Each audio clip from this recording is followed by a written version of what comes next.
Hello everyone, welcome to electrical engineering skills. आज के session में हम लोग मैग्नेटिक सर्किट्स के ऊपर कुछ इंपॉर्टेंट क्वेश्चंस को डिस्कस करने वाले हैं।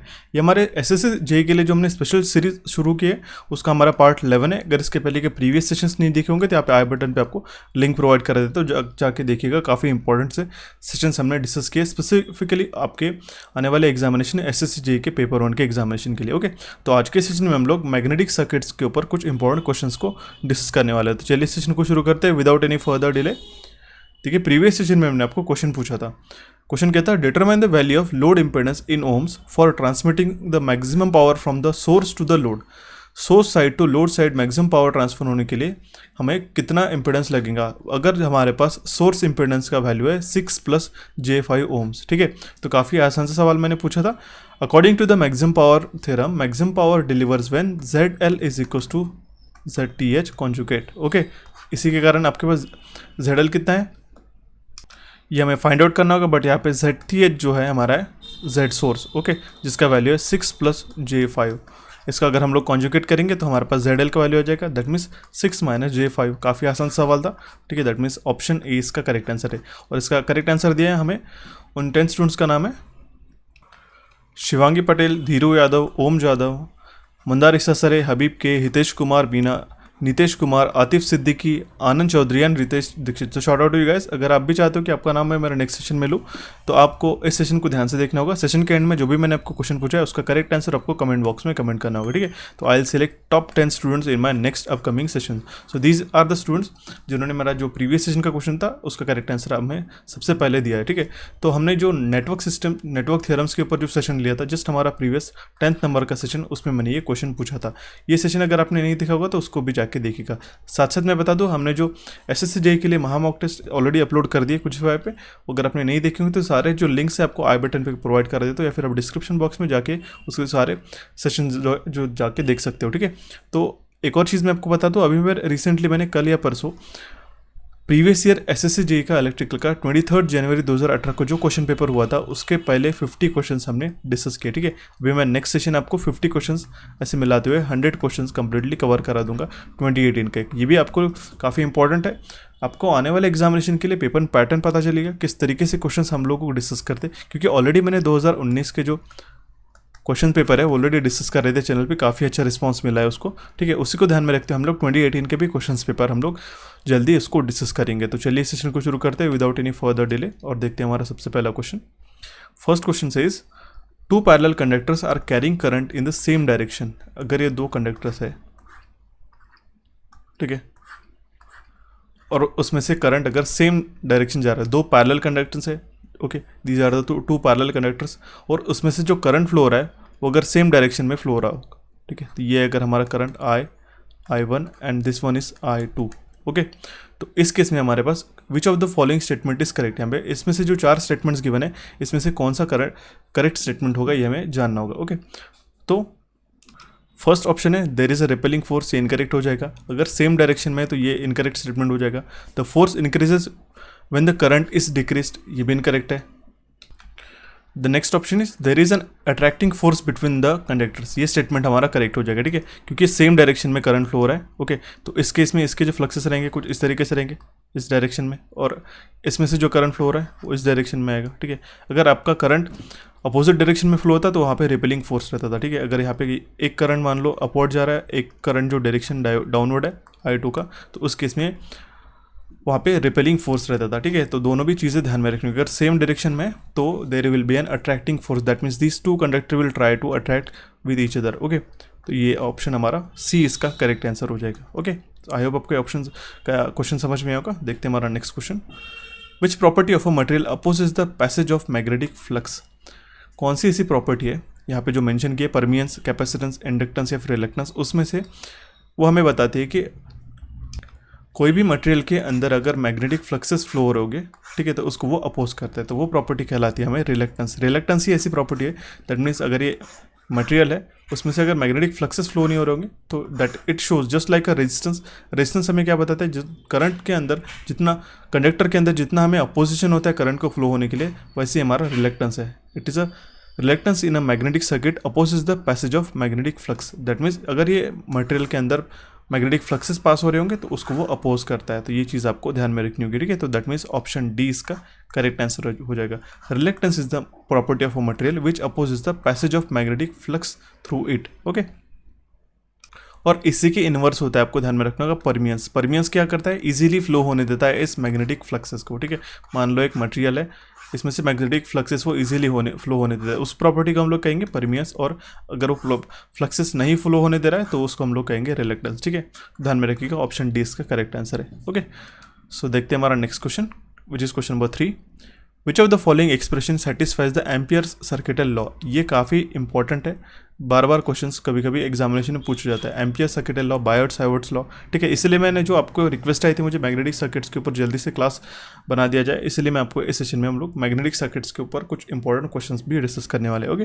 तो एम्पियर सर्किटल लॉ काफ़ी बार पूछा जाता है और इसका एक्सप्रेशन कौन सा है, ये है हमारा close circuital B into D L is equal to mu zero summation of I. Option A इसमें से करेक्ट है। और एम्पियर सर्किटल लॉ हमें क्या बताता है, it shows the relationship between current and the magnetic field created by it, okay. That means it is a integral of a magnetic field density, okay. Integral of magnetic field density into D L is equal to mu zero into summation of, I will erase this, okay, summation of I, okay. ये है ampere circuit law, ये important है, ध्यान में रखिएगा। That means the integral of magnetic field density along an imaginary close path is equal to the product of current enclose by the path and permeability of the medium.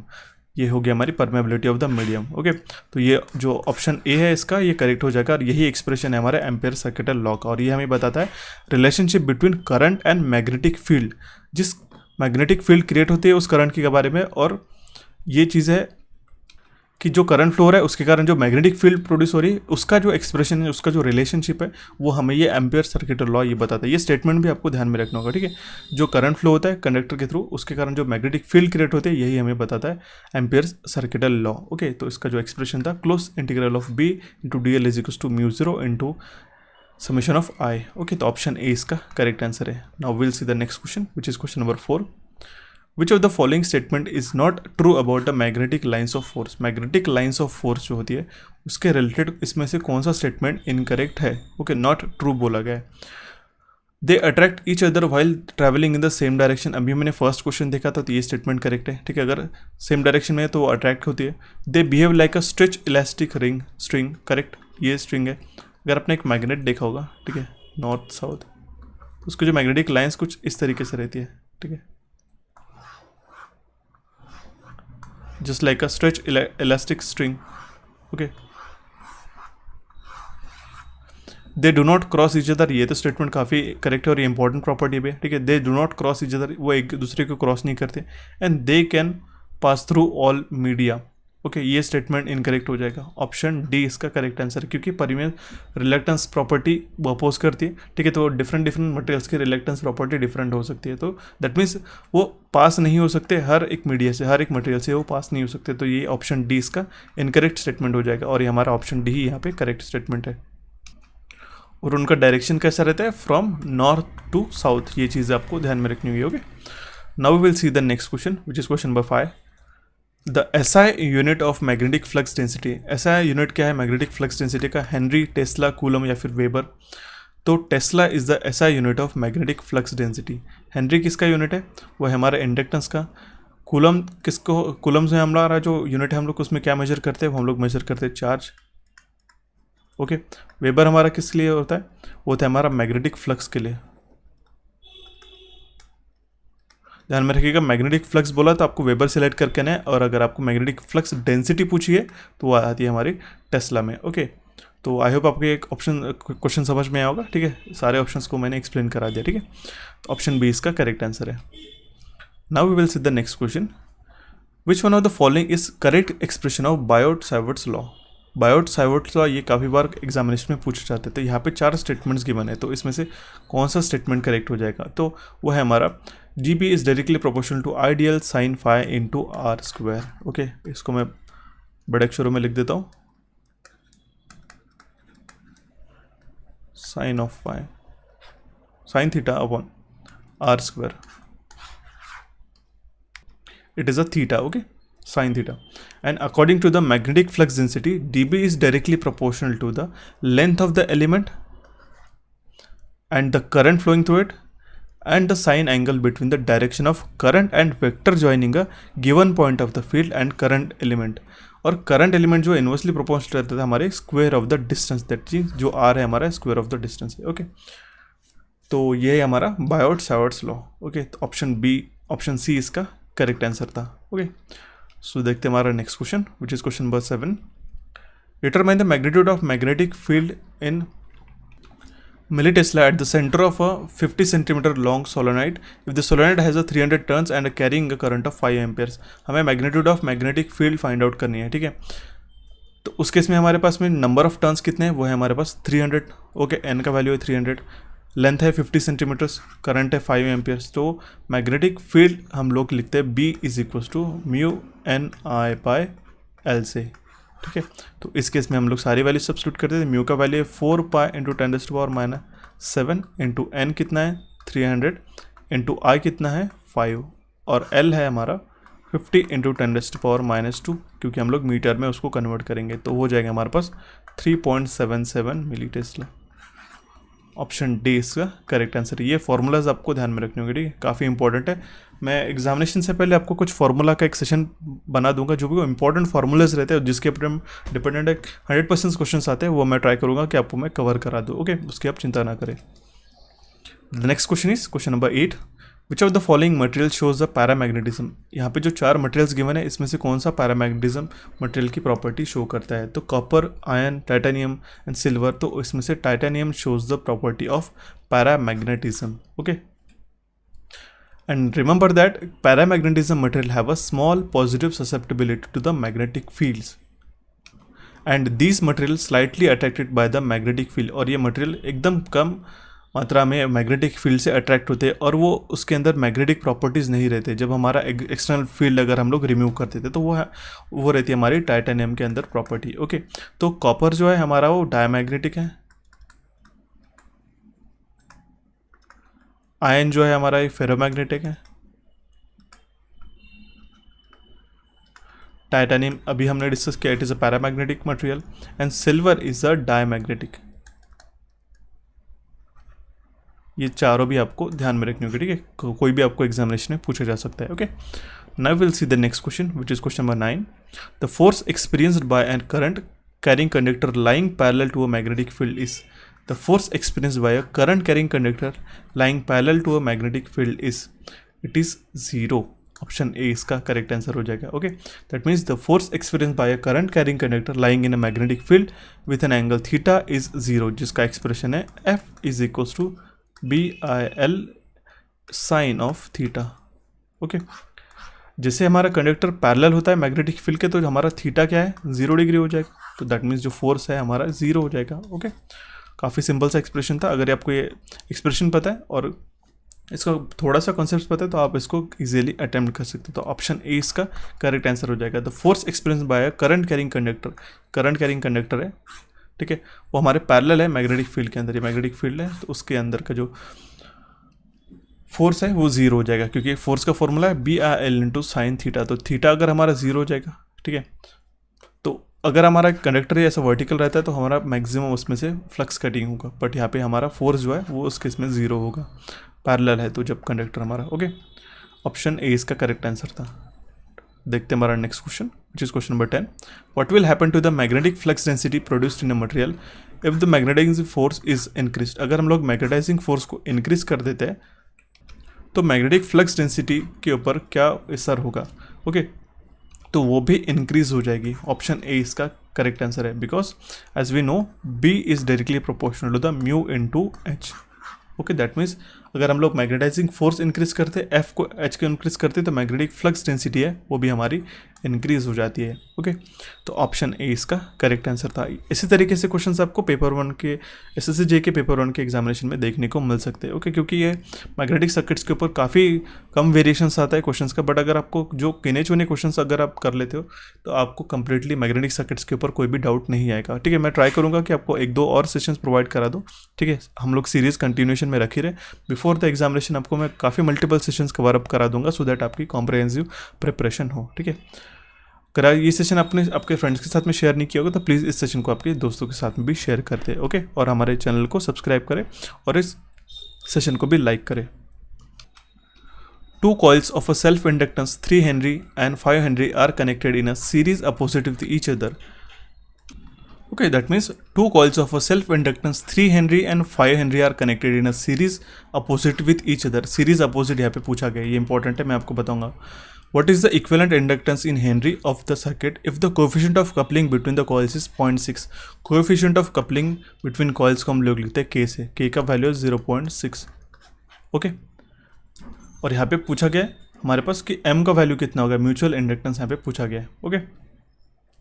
That means सबसे पहले तो हमें mutual inductance find out करना होगा, उसी के बाद हम लोग L इक्विवेलेंट फाइंड आउट करेंगे, that means equivalent inductance find out करेंगे, L equivalent, okay.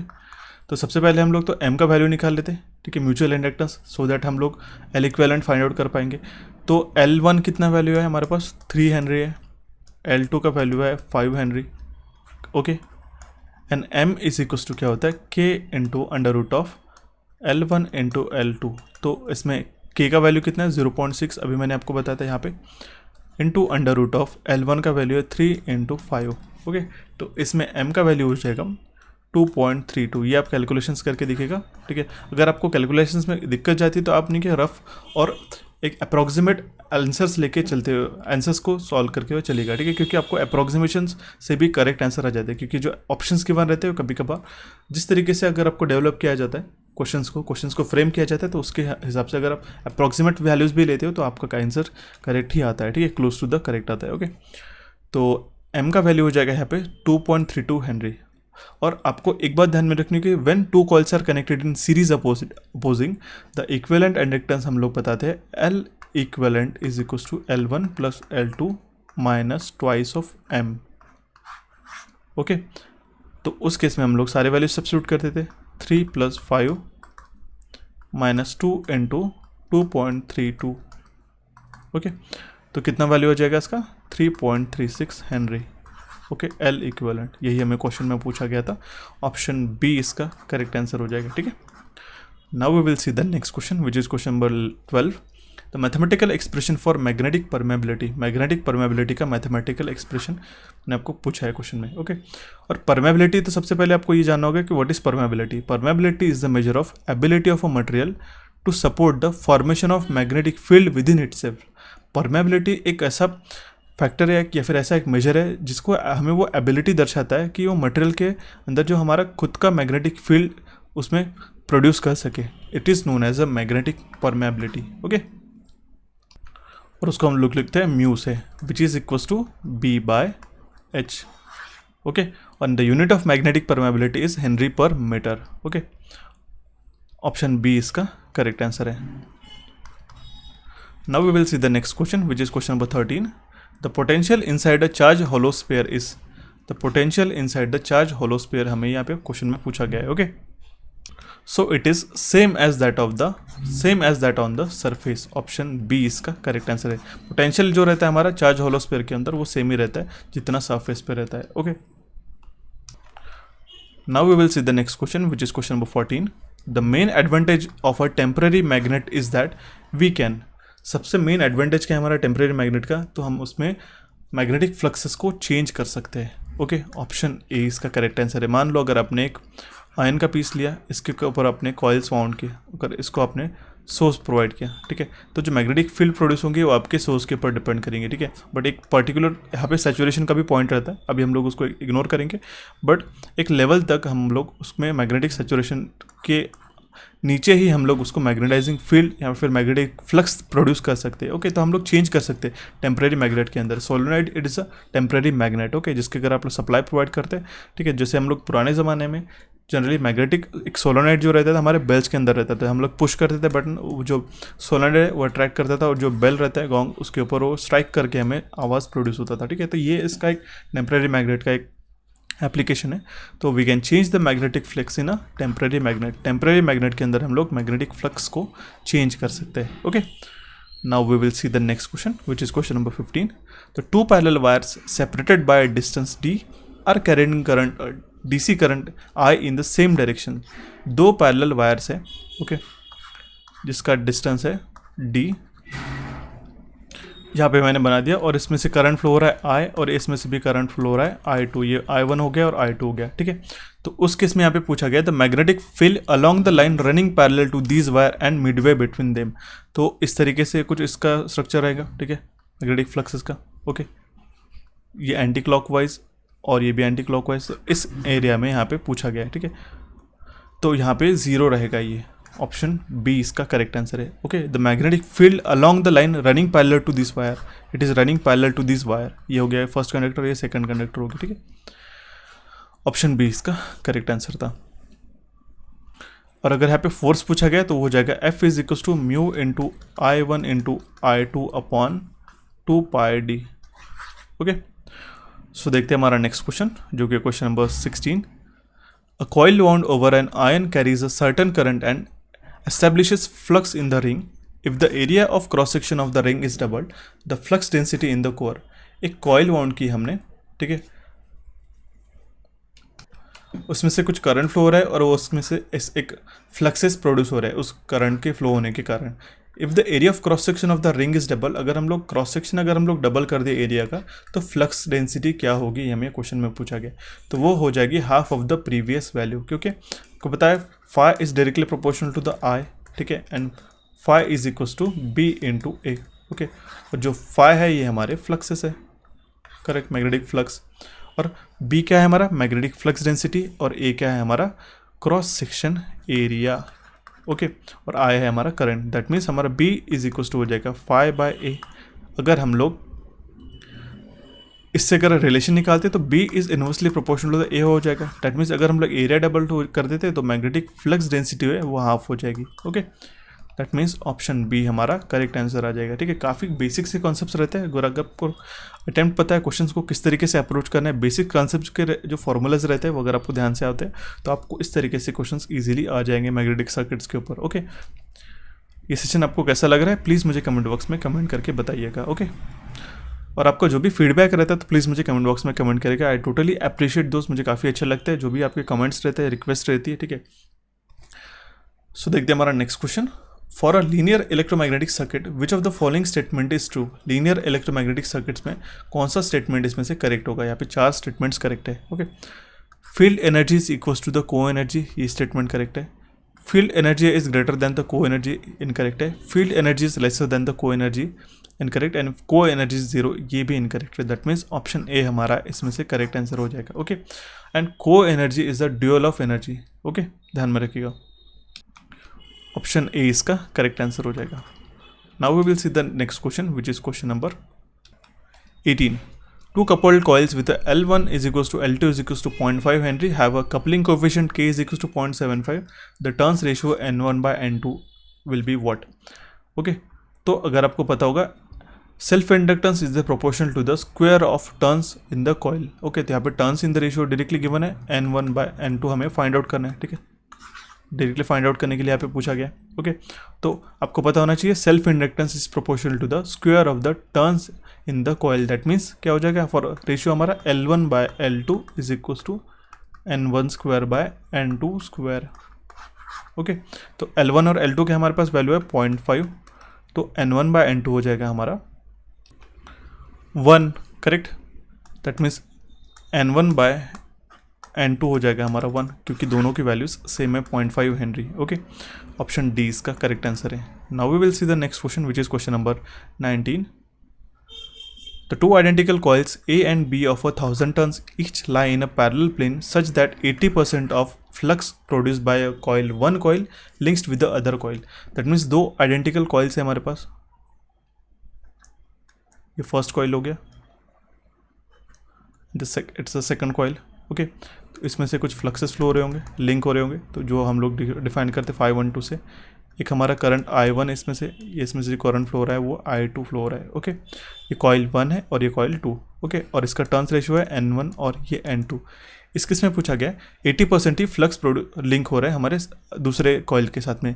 If the current of 5 ampere is flowing in A produces a flux of 0.05 milli weber. अगर एक फ्लक्स है अगर 5 एम्पियर्स का करंट इसमें से अगर फ्लो हो रहा होगा, वो प्रोड्यूस कर रहा है हमारा फ्लक्सेस 0.05 मिली वेबर्स के, तो flux linking with the B coil is what, that means 512 का वैल्यू हमें क्वेश्चन में पूछा गया है, ठीक है।